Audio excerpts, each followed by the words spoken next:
What it do, YouTube? It's your boy JankyRondo with another goddamn video. I don't know what intro that was, but we're here. Hey, look, man, come back at y'all with another goddamn reaction video. Now, today, we obviously got the goddamn... Oh, why you do that? Subscribe and like for some free fried chicken. Smack black niggas! I just hit my tone of vacuum. But today, bro, that was crazy. That was somebody just donate to my goddamn stream. But look, hey man, we got a lot of goddamn videos today. Where look, today we got the goddamn Mavericks. I said Mavericks, Jesus Christ. That's how you know that goddamn series so T. We got the Pacers versus Celtics game today. And then we got weird NBA rules. And I ain't gonna lie, a lot of people sending this video to me in my Discord. You know what I'm saying? Look, if y'all want to send me videos to react to, I'm gonna put my Discord in the bio or in the description. Click the link. Join the Discord. It's 1,000 mother effers in there. Literally, 1,000 supporters. Literally. Join it. Send videos. Simple. But yeah, I ain't gonna say too much, bro. Let's get smacked to the video. Make sure you leave a like, share, subscribe, bro. Turn that notification button on, bro. I don't know what weird NBA rules is, but I ain't finna cap. It better be a Shai Gilgeous-Alexander rule. Basically, don't guard Shai or he gonna drop 50 on your head. Literally. I don't even know if that makes sense, but let's get into the video. I bet you didn't know there's a let me turn that down. That What? one player play for both teams, or that What? the NBA made a rule just in case an entire That gotta be NBA fake. team dies. These are weird What? NBA rules. Wait, just what? In case an entire NBA team dies. These are Bro, weird NBA rules. I'm not gonna lie. Now, God forbid. Let's knock on wood right now. Knock on wood. If you can find wood, knock on wood. Pause. Bro, I always wonder, bro, like, say like in a situation where like a plane crash, knock on wood, God forbid. I'm like, yo, what happens? Like, what happens after that? Like, do they discontinue the team? Like, or do they rebuild the team, bro? I ain't gonna lie. Like, God forbid. Hopefully it never happens in life. But I'm actually curious on like how would that even work? And what if I told you And has that ever happened in life? For taking too long to shoot a free throw. Oh yeah, This Giannis, is he Dwight the new Howard. day and age of this one. Back in 2011, he was the best big man in the NBA, coming off winning 3 Defensive Player of the Year. Wait, Dwight Howard had a to mid-range? the finals before losing to Kobe and the Lakers in 2009. But nothing is more impressive. That series was than lit, even though I being didn't see it. suspended for shooting his free throws too slow. Obviously, Dwight Howard was known for taking his time at the free throw line, but it got so bad that on Christmas Day against the Boston Celtics, Yeah. Paul Pierce started counting how long it was taking Dwight to shoot his free throw. Wow. 10-second violation.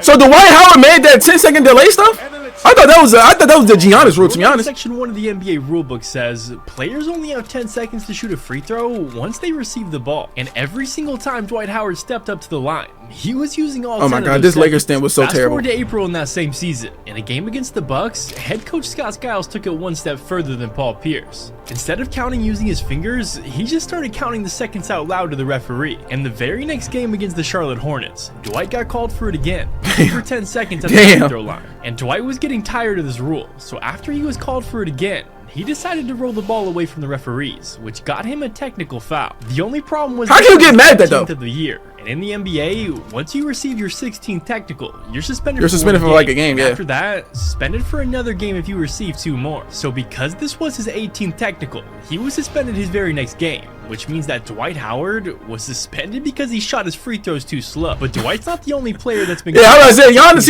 he the new day and age of that. Giannis Antetokounmpo has been called for the 10-second violation rule multiple times. He was even getting James Harden mad. But the funniest part about Giannis taking over 10 seconds to shoot his free throws is the man who was suspended, Dwight Howard, counting out loud when Giannis is shooting his free throws.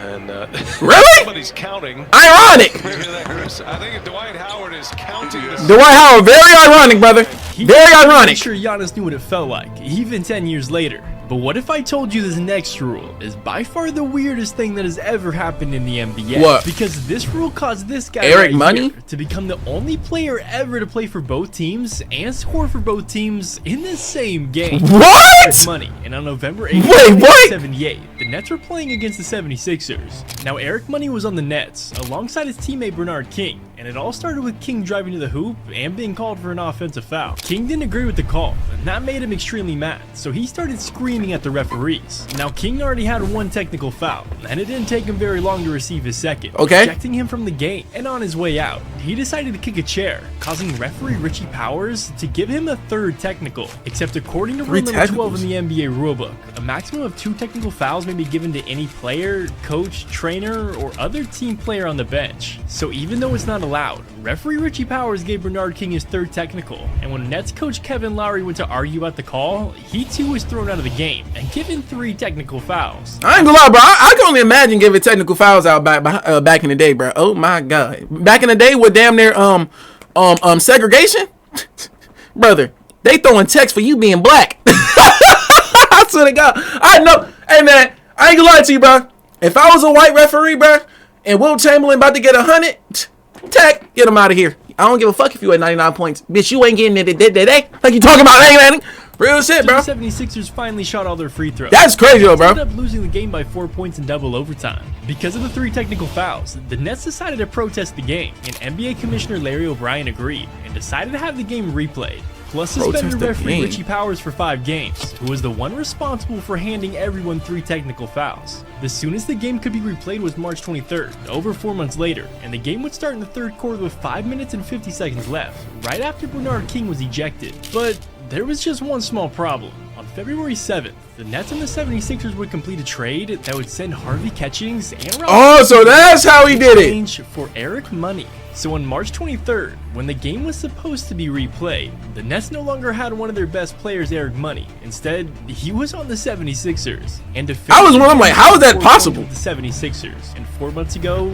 in the same exact game, he already scored 19 for the Nets. So Eric Money became the first and only that's player crazy. I ain't gonna lie. I definitely didn't know that. That's actually insane. All because a referee wanted to give everyone 3 technical fouls. That referee looked racist too. I ain't gonna lie. The NBA made a pair of brothers cover their tattoos. Huh? This is LaMelo and Lonzo Ball. LaMelo is the point guard for the Charlotte Hornets, and Lonzo is on the Chicago Bulls. Now there have been over 70 pairs of brothers in the NBA, but what makes these 2 unique is the NBA had to make a rule for both of them. According to the NBA rulebook, the only article that has a commercial logo which can be worn by players is their shoes. So on November 11, 2023, LaMelo Ball was told his brand new tattoo he got back in September violated the NBA rules, so he had to cover it up every single game. His new ink was LF, which stands for the middle name LaFrance. The only problem was that back in 2020, LaMelo also started his own clothing brand under the same exact name. So according to the NBA, that tattoo is technically a commercial logo. Wow. Covered up with tape every single game. Before his brother Lonzo, things went a I ain't gonna lie, but I would just lie to say, like, bro, that's for my grandma or something. You know what I'm saying? That's for my grandma, LaFrancie. You know what I'm saying? LaFrancie. Yeah, that's for my grandma. What after that? What could they actually say? Like, respectfully. Differently. His started back in October of 2018 when Big Baller Brandon was known all around the world. I just see Dwayne Wade and continue to spread his family's business. He got Triple B's tattooed on his forearm, and the NBA said the same exact thing to him. No commercial logos anywhere besides your shoes. So just like his brother, he had to cover his tattoo up with tape to avoid being fined every single game. That's weird, bro. I'm not gonna lie, that's weird. On for the rest of his career, he decided to completely cover his tattoo and turn the Triple B's into dice, making them the only brothers in the NBA to break the same rule. Yo, that's weird, bro. I'm not gonna lie. If LeBron would have been cool. Was created for just one NBA player. Wilt Chamberlain played back in the 1960s, and he was by far the best player in the NBA. Look, I ain't gonna lie, I believe he was the best player in the NBA at one point, but bro, keep it a buck. Do y'all honestly think that bro scored 100 points? I'm sorry, bro. Look, I went on the MLB Twitter page, right? They had footage of Babe Ruth hitting a baseball from the sky, from like a helicopter dropping the ball, and him hitting it from the ground, literally from the 1800s. You're telling me that nobody recorded Wilt in the 1960s scoring 100 points? I'm not believing it. I'm sorry. Every I'm NBA not. record, but it wasn't only records he was breaking. He was also changing the way basketball was played. You see, the entire offense for whatever team Wilt was on would either throw it up to him to dunk. He is big as hell, though, pause. But like, and if they missed, look how many goddamn like he playing against plumbers. So he would just grab it and dunk it. The only problem was he was grabbing the ball off the rim and putting it back into the hoop. 12 years before they banned defensive goaltending, no players could block a shot when the ball was on the way down or if it was on the rim. So because the NBA was trying everything they could do to make it harder for Wilt, they also banned offensive goaltending, making it illegal to touch the basketball if it was hanging on the rim. And what makes this even crazier is that's not even the only rule Wilt changed. So how they got the NBA changed 5 rules because he was so dominant. Wilt made the NBA create rules for offensive goaltending, defensive goaltending, sides of the paint, Damn. free throw shooting, and inbounding the ball. Oh my God. Now, if we go back to the rule book in Rule 9, Section B, the free throw shooter cannot step over the line until the ball touches some part of the hoop, backboard, rim, or Okay, net. that's respectable. It has to touch something. That's Because respectable. Back when Wilt Chamberlain played on Kansas, he wasn't a very good free throw shooter, so instead, he would just dunk the ball from the free throw line. Now, Huh? number 5 might just be the weirdest one yet, because there was a How the fuck was he doing that? that had a rule that allowed women to play in the NBA. Now we've all seen Caitlin Clark do some crazy Ain't nobody things. playing NBA, I bro. mean, That's sometimes cap. I can't tell if I'm That ain't watching happening. Caitlin Clark or Steph Curry. That ain't Before happening. Caitlin Clark, there was Lucia Harris. Lucia played for Delta College back in 1973. During her junior year, she averaged 32.1 Damn. points per game. And by the time her college career was over, she averaged 25.9 points per game. respectable, and respectable. 14.4 rebounds. Had a Okay, record of Giannis Jr. 109 wins and 6 losses, plus held 15 out of the 18 total records from Delta College. But it was on June 10th, 1977, where the NBA held their draft at Madison Square Garden, and in the 7th round, with the 137th pick, the Utah Jazz would make history and draft Lucia Harris. I promise you to God, I know damn well she didn't play one game in the NBA. Because there's no way. I'm not like, look, girl power, you know what I'm saying, respectfully. But there's no way in hell she made an NBA roster and played in the game. There's just no way, bro. I'm not, like, respectfully, them dudes are too paused. They're too big to, no, there's no, who is she backing down, bro? It has to be a goddamn custodian worker, respectfully. Lucia wasn't even the first woman drafted into the NBA, because in 1969, the San Francisco Warriors selected Denise Long in the 13th round of the NBA Who? draft. She only stood at 5'11", but the Warriors felt like she could play alongside men in the NBA right out of high school. During her high school career, she scored over 100 points 3 times. But that wasn't enough. Long was vetoed from playing in the NBA before she ever put on a Warriors jersey, because at the time they didn't allow anyone to enter the NBA right out of high school, and they didn't think it was a good idea for women to play in the NBA either, which led to the WNBA being founded yeah. almost 30 years later, in 1996. But Rule Smart. number 6 is the newest rule created by the NBA. Was it flopping? In the 2023-2024 NBA season, the NBA decided to put in place a rule Like, what was every that? fan has been asking for: flopping. Flopping Yeah, has been in the Luka. NBA for as long as I Luka, can remember. no. Luka Doncic is the, and Luka and goddamn, actually, it's just goddamn ironic.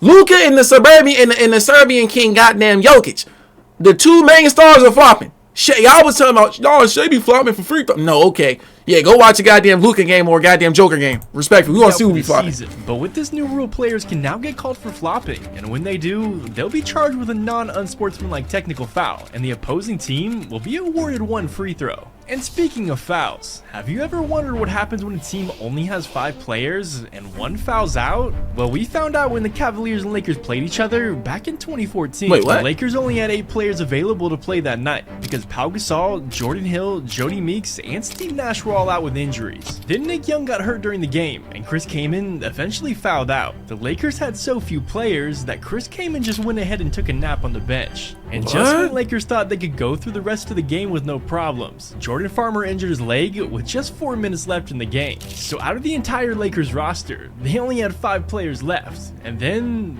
the unthinkable What the happened. hell? Another player fouled out, and that's when the confusion started. Robert Sacre now had 6 fouls. In the NBA, once you get 6 fouls, you're done for the game. But since the Lakers only had 4 players left, were they supposed to just play 4 on 5? Well, the NBA rulebook states that no matter what, teams will consist of 5 players. And since Sacre was the last player remaining, he could still have 6 fouls and stay in the game. But every single time he got another foul, it would count as a technical, and the Cavs would automatically get a free. No, that's crazy, bro. That's crazy. That rule was about if you. I would say, because technically you can, like, use it as a glitch. This next weird rule is what happens if your entire team dies. And if that happens, the NBA is prepared. If 5 or more players on one team die, they have a rule called a disaster draft. Each NBA team would have to draw up a list of 5 players who they would list as untouchable for the draft. Then the team picking because of the disaster draft would have their pick of 15 players. Okay, that makes from the sense. NBA That makes teams. sense. The disaster team would only be able to pick 1 player from each franchise to join their team. This is to make sure that another team is not deeply impacted by the draft. Okay, that makes sense. The disaster team would also be given the first pick in the next NBA draft and keep their existing draft picks, giving the team that just lost all their players a chance to build a new team. I don't gonna lie, I remember in a situation like, and this is a long time ago, but this is a football situation. It was a football situation. I think the college team Marshall, right? Marshall, I think they was in like a bad accident, like an airplane crash, and like I forgot what year it was. It was old as hell. Like I wouldn't even like thought of. I ain't gonna lie. And like they I'm saying everybody on board passed away type shit. So it was like I was like, damn, like now it's different from college. Cause college you can get new coaches and recruit more players type shit. But it's like the NBA, that's professional. So it's like how do you handle? I don't know how but they that really kind of explained it. Because I ain't gonna lie. 1960, because when the Minneapolis Lakers were on a routine flight to St. Louis, their plane lost contact with ground control. The weather was so bad that the pilots had to reach out the window to brush snow off the glass just in order to see. What? The plane had to make an emergency landing in Carroll, Iowa, and luckily, no one was hurt. But that's when the NBA realized that if something like that were to happen to an entire NBA team, there was nothing in place, and there was nothing that team could do. And so, the disaster draft was born. Luckily, a disaster draft has never happened. Yeah, but good. You never know. Anything is possible. Yeah, that was a good video, man. Hey, look, bro. I love you guys to death, bro. Hey, look, we come back tonight with another video, bro. Pistons versus goddamn Celtics, bro. Everybody leave a comment. Everybody join the Discord right now. I'm putting the link in the description right now. Join the link. Send me videos to react to. Everybody follow me on Instagram. I'll follow everybody back. And I love you guys. I will see y'all tomorrow and today. I love you guys, and I'll see you guys when I blow up. What am I talking about? No, I will see you guys when I blow up. When I blow up, y'all gonna be here to witness it. I ain't finna cap.